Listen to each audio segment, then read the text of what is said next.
Oke, bismillahirrahmanirrahim. Assalamualaikum warahmatullahi wabarakatuh. Waalaikumsalam warahmatullahi wabarakatuh. Selamat siang adik-adik semuanya. Alhamdulillah pada hari ini kita bisa sama-sama mengikuti kuliah.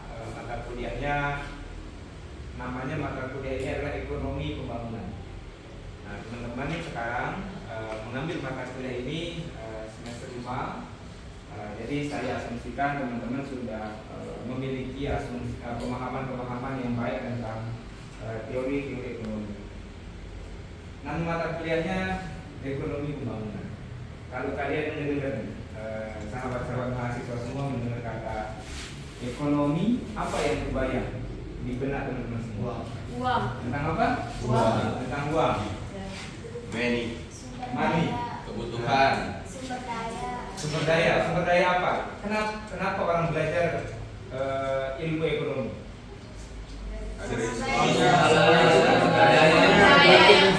Sedikit Agar bisa mengelola sumber daya yang terbatas. Jadi orang belajar ekonomi itu karena keinginan manusia itu dia tidak terbatas. Tapi sumber daya untuk memenuhi keinginan manusia itu ada keterbatasan. Oleh karena itu kita belajar ekonomi. Jadi tujuan kita belajar ekonomi itu kita ingin belajar supaya kita bisa mengelola sumber daya yang terbatas untuk memaksimalkan kesejahteraan kita. Contoh misalnya teman-teman nih, cita-citanya apa? Kalau tadi cita-citanya apa? Cita-citanya apa? Mau jadi apa? Cita-citanya apa? ada cita-cita saya tapi belum tidak tercapai dia. Apa cita-citanya yang tidak tercapai itu? Kenapa? Contoh misalnya gini. Kalian bercita-cita, let's say misalnya ingin menjadi ekonom misalnya ya. Nah, ekonom itu kan salah satu profesi yang nanti pada akhirnya itu kalian akan bekerja, kemudian kalian memperoleh pendapatan di sana. Ada uang yang akan kalian peroleh ketika kalian bekerja. Nah, ketika kalian memperoleh uang, tentu kalian ingin mengalokasikan uang tersebut untuk kesejahteraan kalian. Untuk kesejahteraan kita kan kita punya duit, ini bagaimana caranya manfaatin duit ini supaya kita hidupnya itu lebih sejahtera. Nah, makanya kita belajar ekonomi. Nah, orang belajar ekonomi itu intinya dia ingin hidup bahagia, dia ingin hidupnya sejahtera, tetapi untuk mencapai itu dia punya keterbatasan. Nah, keterbatasan sumber daya tadi. Maka kita belajar ekonomi, kita ingin memprioritaskan mana skala prioritas yang bisa kita kerjakan supaya kita memperoleh kesejahteraan yang maksimal. Makanya kita belajar ekonomi. Nah, itu tujuan orang belajar ekonomi. Kalau kalian mendengar kata pembangunan, apa yang terbayang di benak kalian? Gedung. Nah, apa juga pembangunan? Fondasi. Kalau ekonomi pembangunan, bahasa Inggrisnya apa deh ekonomi pembangunan? Ekonomi pembangunan bahasa Inggrisnya apa?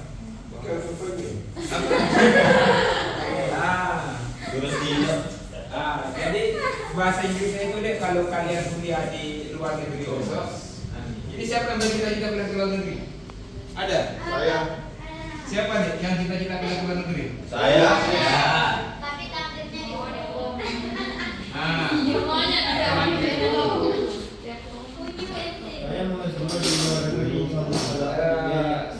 Cita-citanya mau kemana kuliahnya? Luar negeri kalau dibiaya. Di mana kuliahnya cita-citanya? Di mana negara mana? Kuliahnya mau di negara mana? Di Swiss. Kenapa milih Swiss deh? Kenapa? Karena sini dingin. Nanti katanya pakai. Ya. Siapa tadi yang mau kuliah ke luar negeri juga? Saya. Mau kuliah mana? Al-Azhar. Alasan kita itu. Ya. Oh, oke. Wah, keren cita-cita kalian. Saya dulu kuliahnya di Belgia saya dulu. Dulu saya S1 S2-nya di BM. Saya dalam sekolah di Belgia. Tahu pernah ke Belgia? internet. Di mana? Internet.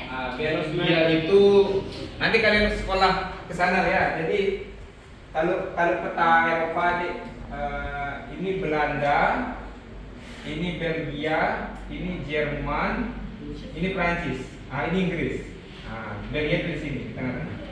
Turkinya apa? Kenapa? Turki gimana ya? Turki, kalau Turki masuk bawah. Jadi Ya. Turki Itu saya berapa tahun dari sana? 2,5 ya. Terus saya belajar ekonomi pembangunan di sana tuh. Terus tapi saya dari Belgia itu saya pergi sekolah ke Australia gitu. Kalau di Australia itu di Griffith University gitu. Saya hobi saya suka jalan-jalan. Banyak uang. Kenapa? Banyak uang. Amin. Amin ya. Bisa juga jalan-jalan. Terakhir kemarin saya pergi ke ini, ke Amerika kemarin sama Bu Reso. Di kemarin itu. Kami di Washington DC, kami ada acara di World Bank sama ke New York. Bulan Januari kami ke Tiongkok kemarin. Saya suka jalan-jalan. Nah, Ya. development economics itu kalau gini, kalau nanti kalian punya kesempatan jalan-jalan ke luar negeri, ya, kalian akan bisa membandingkan antara negara berkembang sama negara maju. Apa bedanya? Nah, di mata kuliah ini, di ekonomi pembangunan, itu kita akan belajar bagaimana caranya negara berkembang bisa menjadi negara maju. Nah, development itu artinya pembangunan. Ya, development itu artinya proses pembangunan ekonomi di sebuah negara. Kalau kalian, misalnya tadi yang mau ke Swiss itu negara berkembang atau negara maju dia? Swiss itu Berkembang. apa indikator negara berkembang? Apa indikator negara Kalau maju? negara berkembang itu turunannya inflasi mata keuangan. Terus? Kalau negara berkembang itu kalau negara maju itu sudah tidak ada inflasi atau inflasi mata keuangan. Oke, jadi gini deh. Kalau kita belajar ekonomi, ini ekonomi pada umumnya ya. Kalau kita mau menghitung sebuah negara maju apa tidak, perhitungannya seperti ini deh. Y sama dengan C plus I plus G plus ekspor min impor. Nah gini, ini kalau kalian membaca negara itu maju apa tidak ya, gampangnya seperti ini. Yang pertama itu kalian lihat C. C itu artinya consumption, konsumsi masyarakat. Nah, negara maju rata-rata di dunia ini konsumsi masyarakatnya itu tinggi. Uang yang dipegang oleh masyarakatnya itu banyak. Itu ciri khas dari negara maju. Jadi masyarakat di negara maju tersebut memiliki uang di kantongnya ataupun di ATM-nya itu banyak. Kalau kita di NTB misalnya sekarang, di NTB ini berapa UMR-nya sekarang? Kalian tahu UMR kita berapa? 2 juta. Berapa? 2,7. Nah, sekarang itu 2,4 ya di NTB-nya. Nah, itu entar 2,4 juta. Itu yang kita peroleh ketika kita bekerja selama sebulan. Nah, ini yang kita peroleh.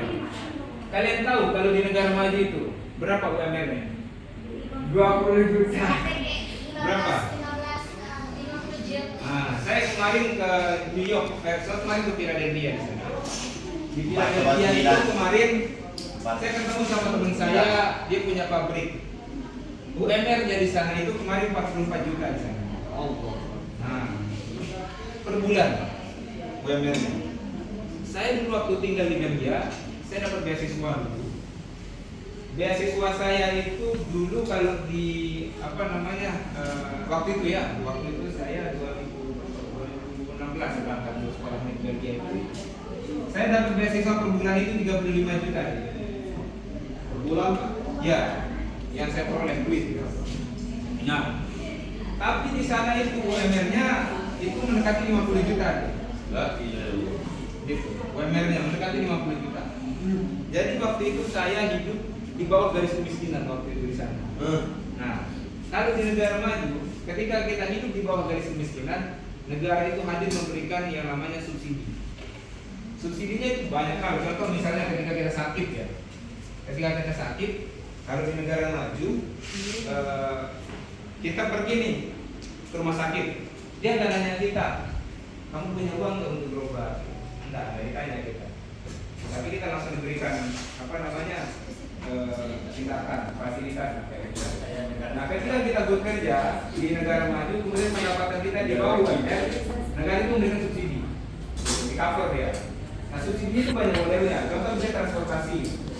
Dulu karena saya tinggal di sana, transportasinya kan saya dikasih potongan 50%. Misalnya saya mau naik kereta api, saya mau ke Paris misalnya gitu, mau jalan-jalan. Misalnya kalau kita bayar 100, tapi kalau kita dalam tanda kutip hidup di bawah garis kemiskinan, kita dikasihnya 50% bayarannya. Nah itu di negara maju dia distribusi pendapatannya itu cukup bagus. Kayak begitu. Nah, C itu consumption. C itu berasal dari uang yang dikonsumsi oleh masyarakat yang diperoleh dari pendapatan orang. Nah, kalian kalau bekerja itu kan memiliki pendapatan. Misalnya nih saya tanya, Mbak siapa namanya? Siapa namanya? Siapa? Bidari. Nah, misal Mbak Bidari. Kalau Mbak Bidari, misalnya saya punya perusahaan. Saya tanya, Mbak Bidari mau digaji berapa per bulan? Kira-kira berapa ya yang disebutkan? Atau berapa yang dipikirkan? Samain aja sama bapak. Kira-kira gimana? Jawabannya apa? Ini coba kalau siapa jawabannya? Tergantung dengan apa namanya? Dengan pengeluaran produknya atau usahanya tergantung. Tidak sesuai kan? Ada penjualannya segini, makanya gajinya segini. Oh, oke. Jadi nanti kalian akan ngalamin ya. Kebetulan sekarang selain di UNU mengajar di sini, saya juga konsultan di Bank Indonesia. Tahu? Itu kantor saya tuh di Representative Center. Nah kalau saya di sana gajinya itu berdasarkan negosiasi. Nah setahun saya beli nego. Nah nanti kita mau gaji berapa? Kayak begitu. Kira-kira apa jawaban kita kalau kita ditanya mau digaji berapa? Biasanya kita lihat itu deh. Kita ini punya nilai pasar. Kalian pernah dengar pemain sepak bola? Nah, misalnya kayak Ronaldo, kenapa gajinya sekian? Messi, kenapa gaji sekian? Masing-masing kita hidup di dunia ini, kita punya nilai pasar. Nilai pasar itu ditentukan oleh apa? Ditentukan dari skill yang kita miliki. Jadi semakin banyak skill yang kita miliki, nilai pasar kita itu semakin tinggi. Sama kayak influencer. Betul. Nah, misalnya influencer itu sekali dengan posting, ada yang 300.000, ada yang 500.000, ada yang 1 juta, bahkan ada 10 juta sekali ngepost. Berdasarkan apa? Tingkat. Nah, jumlah followersnya berapa? Nah, itu disebut dengan nilai pasar. Nah, kalau kalian mau nilai pasarnya tinggi, berarti kalian harus meningkatkan skill yang kalian miliki. Itu kalau mau nilai pasarnya itu naik kayak begitu. Nah, nilai pasar manusia itu ditentukan oleh yang pertama, dia punya pendidikan apa tidak. Nah, pendidikannya itu bagus apa tidak? Contoh misalnya gini, coba kalian imajinasikan misalnya di desa kalian ada saudara-saudara kita di sana misalnya yang hanya lulusan SD. Apa pekerjaannya sekarang kalau dia hanya lulusan SD? Apa pekerjaannya kalau hanya lulusan SD? Pengusaha apa? Mayoritas, ini kita berbicara mayoritas ya. Nah kalau dia SMP apa pekerjaannya? Nah kalau dia S1 apa pekerjaannya? Kalau dia master apa pekerjaannya? Kalau dia doktor apa pekerjaannya? Nah itu dari segi pendidikan. Kemudian yang kedua dari sisi pengalaman. Kalian ada yang belum pernah keluar Lombok nggak? Ada yang belum pernah keluar dari Lombok ini? Ada. Banyak yang keluar dari Lombok. Ada yang belum pernah keluar dari Lombok ini? Kemarin Pak. Ini Sajeman. Kita semua. Namanya siapa? Siapa? Zili. Mas Zili, perjalanan terjauhnya kemana di dunia ini? Perjalanan terjauh kemana?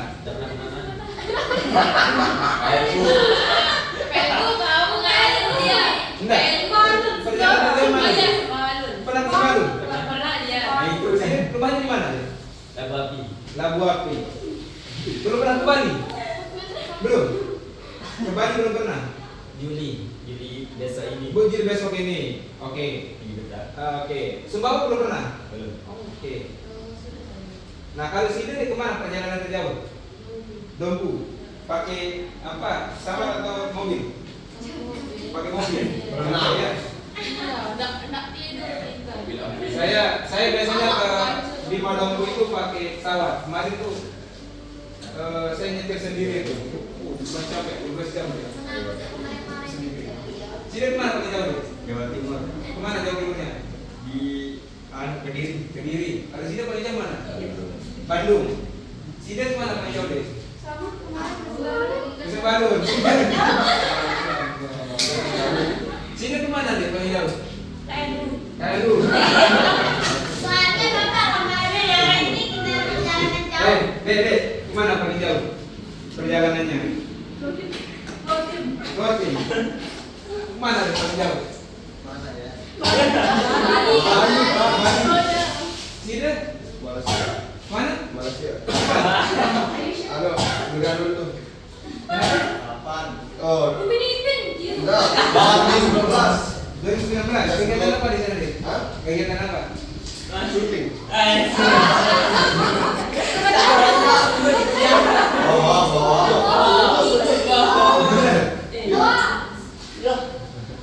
Oke, itu benar. Sida kemana deh? Gotim.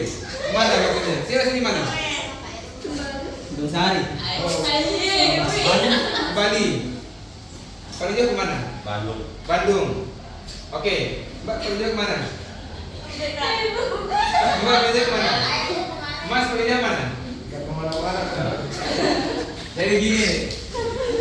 Kalian tahu, ini kan kita boleh dibunuh ya dari segi ulama. Kalian tahu kenapa Allah itu menciptakan ada Eropa, ada Australia, tahu nggak? Ada Amerika. Tahu nggak kenapa tujuan Allah itu menciptakan begitu banyak tempat-tempat itu? Berbeda. Supaya kita bisa melihatnya. Kenapa? Nah, kalau di dalam agama itu ada namanya bitarok. Bitarok itu artinya melakukan perjalanan. Melintasi benua. Jadi kalau kalian nggak pernah kemana-mana, potensi menjadi jomblonya itu besar. Nggak pernah kemana-mana. Tapi kalau kalian suka kemana-mana, ya banyak jaringannya itu banyak. Nah, Cocok kok. kalian nanti gini, manusia itu digerakkan oleh pikiran. Kita digerakkan oleh pikiran. Apa namanya?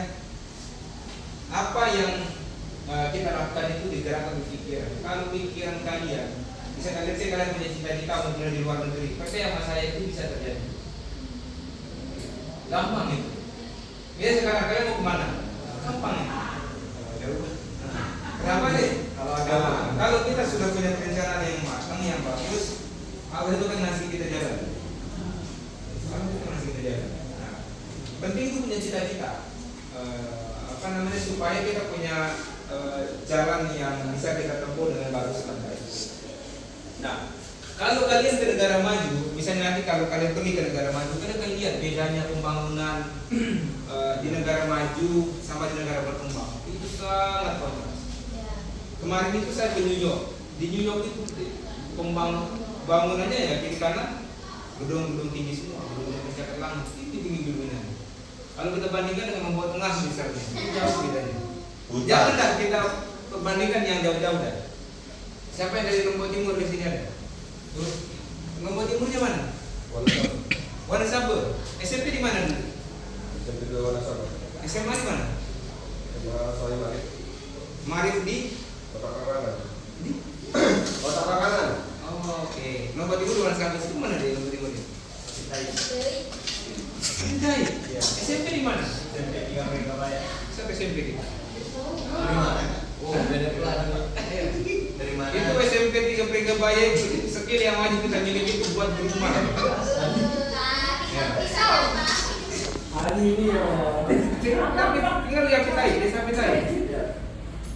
SMP kita.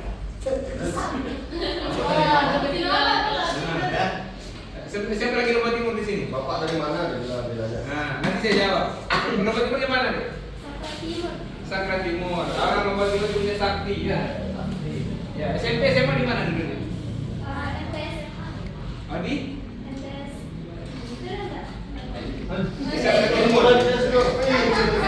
Siapa juga yang Lombok Timur ini? Bertiga. Lotin, teman saya di Lotin. Apa aja? Teman saya. Oh, teman. SMA di mana deh? Mantap, sabar. SMA? Sabar. Oh, ada Sabah. Saya di SMA Susulang menurut saya. Belum. Saya nama desa saya Tirtanadi. Tirtanadi itu dulu Perliku. Pecah jadi 3, Perliku Selatan, Perliku sama Tirtanadi. Tapi keluarga saya banyak dari Apitai. Nah, jadi kalau orang Apitai itu dia tidak dia bilang inak di sana itu. Apa bilangnya deh kalau di Apitai? Nah, Inek. Inek. Iya, di sana.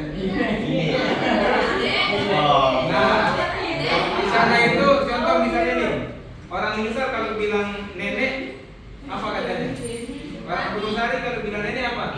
Oh, boleh apa? Mencari. Gunung Sari kalau bilang nenek apa? Panggil bahasa Sasak. Dadang. Aku ya. Bapak ini, Bapak Nina. Ah, Pak Kulina ya. Kalau orang Apitai itu pepuk katanya.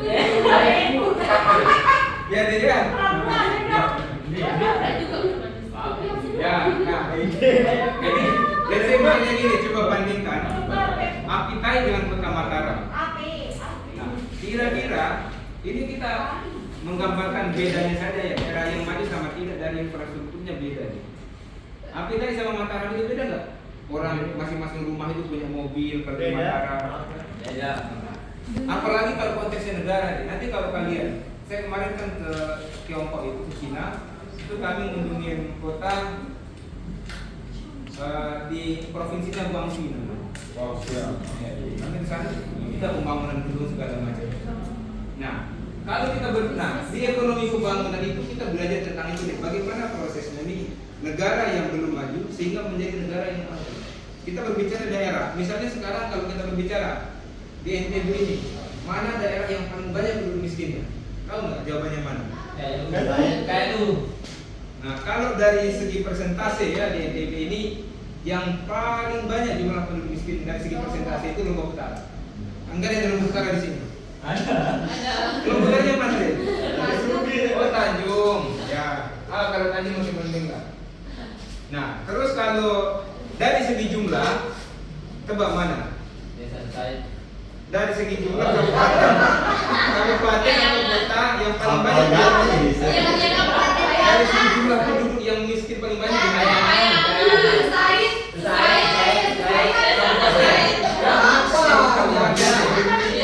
kabupaten kota, kabupaten. Tendang kaki deh lo, Pak. Kabupaten itu kan kita punya 5 di Lombok, 5 di Sumbawa. Nah, kabupaten di Lombok atau di NTB yang paling banyak penduduk miskinnya mana? Mana? Nah, yang paling banyak penduduk miskin Lombok itu Timur. paling banyak ya. Kaya. Lombok Timur. Paling banyak penduduk miskinnya. Miskin. Siapa dari Mataram di sini?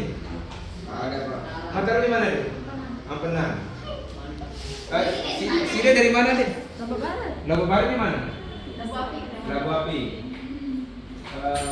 Oke. Hadir. Sini dari mana tadi? Mencari. Gunung Sari ya. Kalau kalian punya teman di Mataram, ya, coba nanti kalian salaman sama orang Mataram. Mau ya? Kalian salaman, beda di tangannya tuh. Ya. Orang Mataram sama orang Ya, Gunung. ya. Kasar. Kita ya Di sini nggak ada Allah. sawah. Sini orang mana deh? Batu Layar. Batu Layar. Beda deh. Beda. Jadi kita tinggal di daerah maju, di daerah maju sama daerah berkembang atau negara berkembang itu muka kita itu beda. Tidak bisa dibohongin ini. Saya meskipun saya sekarang KTP-nya Mataram, saya tinggal di Mataram, orang tidak akan pernah percaya kalau saya dari Mataram. Kalau saya kalau saya bilang orang Mataram, nggak mungkin. Jadi waktu saya kuliah di Belgia dulu, ada mata kuliahnya namanya Behavior Economics. Itu mata kuliah namanya Behavior Economics. Itu mempelajari tentang perilaku manusia berdasarkan isi dompetnya. Beda deh. Perilaku manusia berdasarkan isi dompetnya. Manusia, tangannya, mukanya, segala macam wajahnya itu kesehariannya itu ditentukan oleh isi dompetnya. Perilaku manusia itu juga ditentukan oleh isi dompetnya. Bahkan nasibnya ke depan itu juga ditentukan oleh Isi dompet. isi dompet. Contoh misalnya gini, kalau kalian tinggal di daerah yang berkembang ya, atau daerah yang masih terbelakang, pekerjaannya mereka di sana apa biasanya? Pak, coba bahasa Belgia. Belgia dia tidak punya bahasa negara. Dia di sana itu menggunakan 3 bahasa. Kalau kalian tinggal di dekat yang bahasa Belanda, mengerti bahasa Belanda. Kalau tinggal di dekat yang bahasa Jerman, bahasa Jerman. Kalau tinggal di dekat bahasa Prancis, Bahasa Prancis. Di daerah Perancis bahasa Perancis. Tapi kalau kalian tinggal di tengah-tengahnya, tinggal di Gading. Coba bahasa di mana Pak? Dulu Pak. Saya dulu tinggal di Antwerpen namanya. Coba. Itu dia berbahasa Belanda. Oh Belanda coba Pak. Pengen dijajah lagi dong. Apa bahasa Belanda? Bahasa Belanda sama bahasa Lombok itu bahasa yang sama. Ya. Mana Pak? Contoh misalnya tahu kulkas. Ya. Bahasa Belandanya kulkas itu kulkas. Ya. Ini juga ember.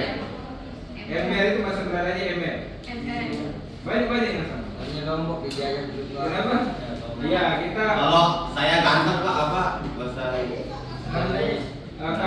kalau di Belanda itu mayoritas bahasanya itu banyak menggunakan van. Van itu kalau bahasa kita di Indonesia itu bin gitu. Misalnya namanya Budi, namanya. Terus nama bapaknya Ahmad, namanya Budi Van Ahmad, kayak gitu. Nanti di sesi selanjutnya saya cerita ya tentang Eropa. Gitu. Nah, selanjutnya deh, kalau kita mau lihat negara maju, di negara yang maju itu banyak namanya investasi. Nah, investasi itu banyak. Nah, investasi di negara maju itu banyak bertujuan apa? Untuk mendorong perekonomiannya. Nah, investasi itu bisa dari dalam negeri, bisa juga dari luar negeri. Jadi ciri khas negara maju itu pembangunan di negara tersebut banyak. Nah, contohnya misalnya kayak di Lombok, misalnya yang banyak pembangunan sekarang itu di Lombok Tengah. Dibangun kawasan ekonomi khusus Mandalika, ada sirkuit MotoGP di sana. Nah itu apa namanya ciri khas dari negara maju itu banyak pembangunan ekonomi di sana. Tapi kalau di daerah tersebut tidak ada aktivitas ekonomi, itu bukan daerah yang maju. Nah, semakin banyak aktivitas ekonomi di daerah tersebut, semakin maju daerah, semakin maju negara. Nah, jadi tujuan kita kalau kita jadi pemerintah itu adalah bagaimana kita mendatangkan supaya investasi itu bisa banyak datang ke negara tersebut. Nah kemudian selanjutnya itu ada G. G itu adalah government spending. Government spending itu artinya pemerintah punya duit yang banyak untuk belanja. Nah, tapi kalau pemerintahnya tidak punya banyak duit untuk belanja, itu biasanya negara berkembang. Nah, tidak punya banyak duit untuk. Kalian suka nonton film apa biasanya kalau di rumah itu? Jepang. James Bond. James Bond. Ada yang suka nonton film-film di Amerika nggak? Nah, kalau kalian lihat misalnya ya, contohnya gini deh. Film yang dibikin di negara maju sama film yang dibikin di negara berkembang itu beda. Contoh kalau kita nonton film yang dibuat oleh orang Indonesia ya, seru Pak. Nah, tipu. Nah, bagaimana akar buat tempat pembuatan filmnya? Indonesia Pak. Tidak. Nah, itu kalau di negara berkembang itu ciri-cirinya kayak begitu. Tapi kalau di negara maju ada bangunan segala macam. Jadi di ekonomi pembangunan itu kita belajar tentang proses shifting tadi, transformasi negara berkembang menjadi negara maju. Prosesnya day by day itu seperti apa? Itu kita pelajari semua kalau di negara di mata kuliah ekonomi pembangunan. Kemudian juga nanti yang banyak juga dibahas di mata kuliah ekonomi pembangunan ini tentang hubungan antara negara dengan negara lain.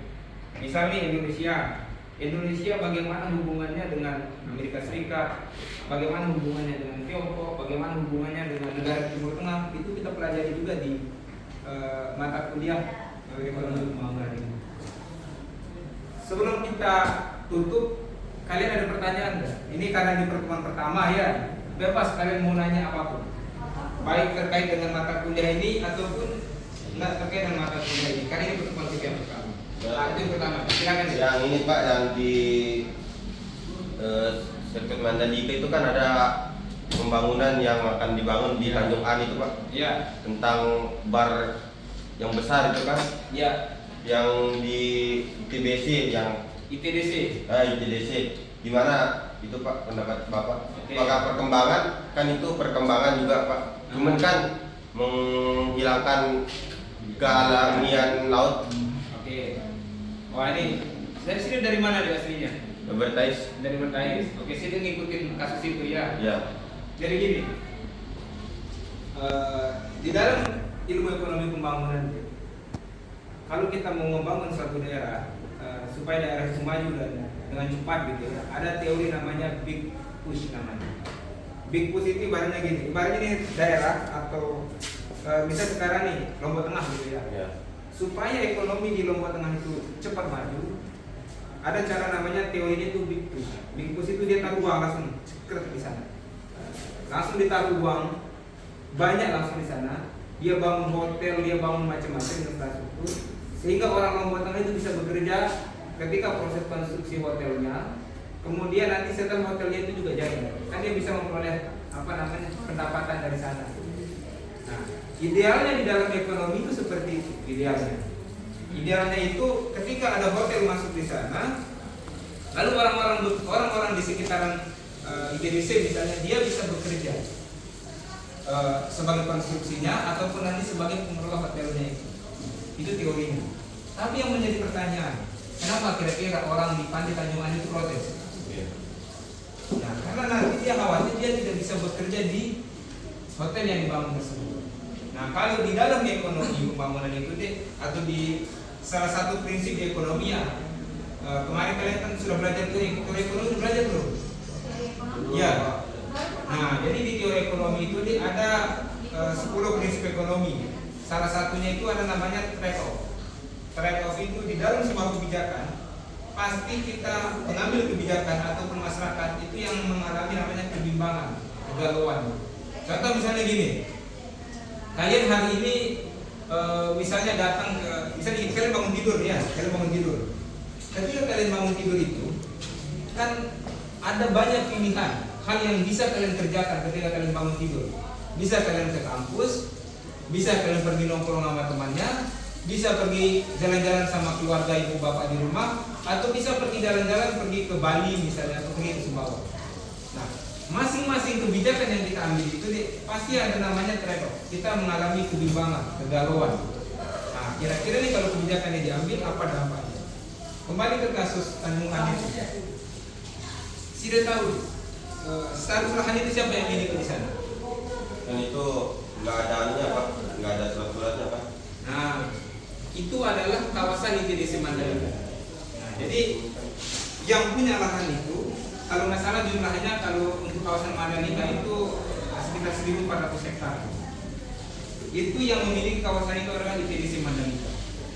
Nah, lalu ITDC Mandalika itu menyusun sebuah perencanaan. Oh, di sini dibangun sirkuit, di sini dibangun hotel, di sini dibangun ini, di sini dibangun ini. Gitu. Nah, kemudian ada beberapa area yang belum dibangun oleh ITDC Mandalika. Lalu ada masyarakat yang mau mengelola itu. Dia bilang, oke, kalian boleh bangun apa namanya lapak, silakan berdagang dan segala macamnya. Tapi nanti ketika kami mau menggunakan lahan tersebut untuk pembangunan hotel dan segala macam, kalian apa namanya ya kosongkan tempat itu. Itu kontrak mereka. Ini yang saya dengar ya, yang saya dengar. Nah, lalu sekarang mereka nih ada investor nih mau ngebangun apa namanya hotel di sana. Lalu dimintalah masyarakat di sana itu untuk oke, karena kalian sesuai dengan kesepakatan kita di awal kita membangun lokasi ini, silakan kalian pindah ke tempat lain. Lalu ada masyarakat yang tidak terima, dia melakukan protes. Wah, ini apa namanya menghilangkan hak-hak masyarakat kecil dan segala macam kan. Nah, tapi kalau dari sisi administrasi kebijakan, administrasi kebijakan itu akan berpihak kepada ITDC. Kenapa? Kalau administrasi kebijakan itu dia akan melihat siapa yang memiliki hak untuk menggunakan lahan tersebut. Tetapi kalau dari sisi kebijakan pemerintah, maka pemerintah itu juga harus arif dan bijaksana menyiapkan tempat atau mengakomodir teman-teman kita yang jualan di sana, yang berdagang di sana. Nah, memang kebijakan itu tidak ada kebijakan di dunia ini yang bisa diterima oleh semua orang. Enggak ada. Apapun kebijakannya. Contoh kecil aja, misalnya kalian suka sama orang, kira-kira ada nggak orang yang nggak suka? Misalnya nih, si De, namanya siapa nih? Alvan. Misalnya Alvan suka sama si Siti misalnya gitu ya. Alvan suka sama Siti. Mungkin menurut Alvan inilah yang terbaik pilihan saya. Tapi belum tentu menurut orang. Ada orang lain yang suka sama Siti, dia bilang, wah Alvan macam-macam nih. Suka sama orang yang saya suka. Nah, makanya di dalam ilmu kebijakan publik itu dia akan melihat manfaat dan mudaratnya. Kira-kira kalau dibangun hotel di sana, manfaatnya apa? Kira-kira kalau dibiarkan masyarakat di sana terus menerus, manfaatnya apa? Nah, kalau saya ya, kalau melihat dari sisi kebijakan publik, memang itu adalah haknya ITDC untuk membangun itu. Tapi bagaimana nanti ke depan ITDC juga harus mengakomodir masyarakat di sana itu.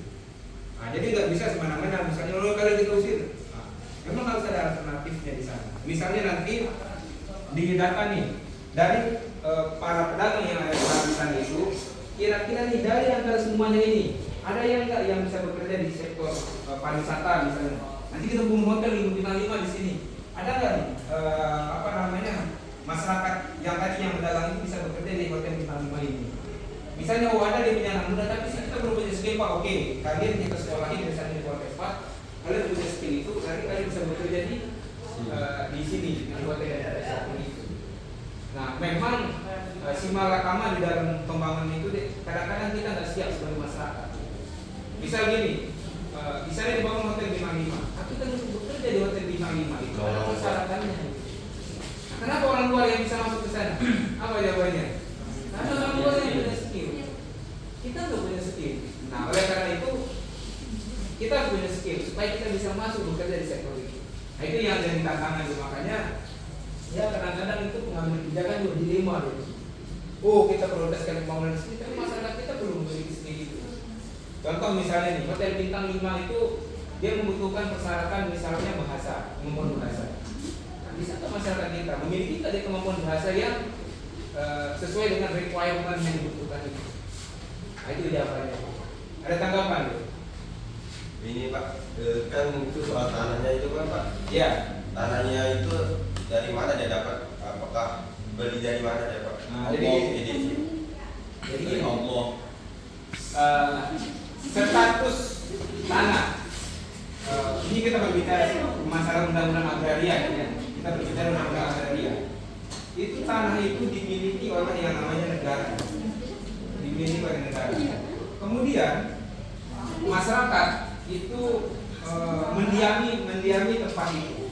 Ketika masyarakat mendiami tempat itu, misalnya tanah itu tidak kepemilikannya Jawa, masyarakat mendiami tempat itu selama lebih dari 20 tahun, mereka bisa mengajukan yang namanya pengajuan sertifikat SHM. Tapi dengan catatan mereka stay di sana selama 20 tahun dan tidak pernah kemana-mana. Dan tanah tersebut belum ada statusnya. Misalnya nih, kalau apa udah di sana 30 tahun, nggak bisa yang lain datang lalu kita di sana nggak bisa. Nah, tanah itu kalau status tanah itu namanya nih, ada sertifikat namanya SHM. SHM itu sertifikat hak milik. Kemudian di atasnya selain SHM ada namanya SHGB. Ada HGU, banyak status tanah itu. Nah, kalau di ITDC itu statusnya adalah lahan negara yang diberikan kewenangan kepada ITDC untuk mengelola kawasan itu. Jadi kalau sertifikat itu yang punya adalah ITDC Mandalika. Nah, bisa nggak lahan masyarakat dibeli oleh negara? Bisa. Bisa nggak lahan yang terlantar diakuisisi oleh negara? Bisa. Jadi semuanya itu ada prosedur dan ada prosesnya. Nah, memang kalau kita berbicara pemilikan lahan di ITDC itu dia cukup konflik. Saya sering misalkan ngurusin masalah lahan di sana itu. Jadi ada juga sebagian masyarakat yang tidak mau. Bahkan di sana itu di overlapping ya. Satu tanah itu ada beberapa sertifikat yang muncul kayak begitu. Nah, itu ada juga kasusnya di sana sampai sekarang. Akhirnya ITDC akan membayar tanah itu kepada masyarakat, tapi masalahnya masyarakat yang mana? Yang semuanya gitu. Karena kan tanah ini 20 hari, tapi yang mengaku yang mengklaim tanah 20 hari itu bukan hanya satu orang, ada banyak orang dan masing-masing ada sertifikat. Akhirnya sampai ITDC itu ditaruhnya di pengadilan. Nah, silakan kalian sidang di pengadilan, mana yang menang dia akan menerima uang itu. Kayak gitu. Nah, jadi posisi tanah itu kalau sekarang ya itu dimiliki oleh ITDC. Tanah itu posisinya, jadi yang memiliki hak itu adalah ITDC. Pedagang di sana itu pun kalau kita ke sana bisa ditanya dia, ini kepemilikan lahannya siapa yang punya lahan? Dia tahu. Ini bukan lahan kita. Kita minjem aja. Tapi suruh mereka pergi nggak mau deh. Wah, ini kita mau jualan di sini. Itu deh ya. Ada lagi? Itu aja. Oke. Ada pertanyaan lagi? Umurnya ada Pak. Siapa? Iya. Oh, saya. Sudah Pak. Saya umurnya sekarang 34. Oh. Tapi saya punya hobi itu di jalan-jalan. Ini udah pengalaman. Ya, saya hobi itu suka jalan-jalan. Jadi apa namanya jalan-jalan saya sering banget. Ini dalam waktu dekat ini mau ke Eropa gitu. Nah, untuk bisa itu jalan-jalan, syarat yang pertama kalian harus punya paspor. Di sini ada yang punya paspor belum? Kalau saya punya paspor bisa nggak saya ikut sama bapak? Bisa. Asalkan nanti sudah memenuhi kualifikasi. Dari kan saya bekerja kan bukan hanya di banyak tempat, saya punya di banyak tempat. Kemudian saya sering rekrutmen orang ketika bekerja gitu. Nah, misalnya kemarin tuh ke Tiongkok itu, saya ada slot 9 orang waktu itu untuk saya bawa dan itu gratis. 9 orang untuk saya bawa. Nah, saya cari lah teman-teman, ada yang mau saya bawa tapi nggak punya paspor. Kan nggak bisa berangkat sama saya nih. Oh, buat itu nggak bisa punya paspor. Punya dia paspor, tapi dia nggak bisa bahasa Inggris kadang-kadang. Nah, kan repot juga kan. Nah, maksudnya kan nanti di sana itu kan tentu ada tugas yang dikerjakan. Misalnya nanti ada pertemuan, saya suruh dia jadi delegasi, dia harus rapat di sana kan nanti dia laporin hasil rapatnya apa kepada saya. Tapi kan pertemuannya kan boleh semua, nggak. Ya ada orang Indonesia cuma 1-2 kan. Bisa nggak dia berbahasa Inggris dengan baik? Tidak. Nah jadi saya banyak pekerjaan yang membutuhkan banyak skill. Nah kayak sekarang ini UNU itu lagi MOU nih dengan beberapa perusahaan luar. Kita ada dari Korea, terus kemudian ada dari Jepang, ada dari Amerika. Ini yang terbaru sama Swedia gitu. Kita malah kerjasama. Problemnya itu di kemampuan bahasa. Kan orang luar kan nggak mungkin dia bahasa Sasak deh. Nah kalau kita komunikasi sama dia bahasa apa kita? Bahasa Inggris. Nah, kalau saya sekarang saya lagi belajar bahasa Cina sekarang. Ya, saya suka belajar lah. Nah, jadi nanti kalau kalian mau ikut kegiatan sama saya itu terbuka. Kami punya banyak kegiatan, semua orang bisa ikut, semua orang bisa terlibat. Asalkan tadi memenuhi persyaratan itu. Ada duitnya enggak? Banyak duit.